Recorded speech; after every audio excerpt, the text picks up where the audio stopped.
সম্প্রতি এক সাময়িক মহড়ায় পাকিস্তান ও সৌদি আরবের যৌথ বাহিনীর প্রদর্শন দেখে আলোচনার কেন্দ্রবিন্দুতে এসেছে ভারত।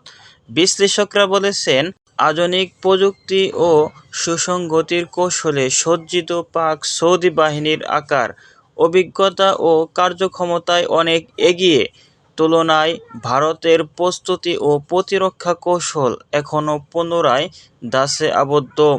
সৌদি আরবের সার্বজনীন যুদ্ধযান, ড্রোন প্রযুক্তি ও বায়ুসেনা এবং পাকিস্তানের অভিজ্ঞতা ও প্রশিক্ষণ মিলে এক বিশাল প্রতিরক্ষা শক্তি গড়ে উঠেছে। এই জোটকে দক্ষিণ এশিয়ার ভবিষ্যৎ ভূরাজনীতির জন্য বড় চ্যালেঞ্জ হিসেবে দেখা হচ্ছে।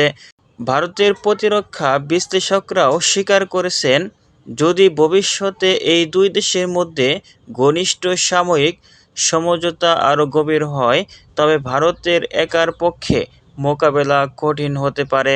পাকিস্তান ও সৌদি মিলিত শক্তির সামনে ভারত যেন এক অনাবৃক্ষ শিশু, এমন মন্তব্য এখন আন্তর্জাতিক মহলেও ঘুরপাক খাচ্ছে।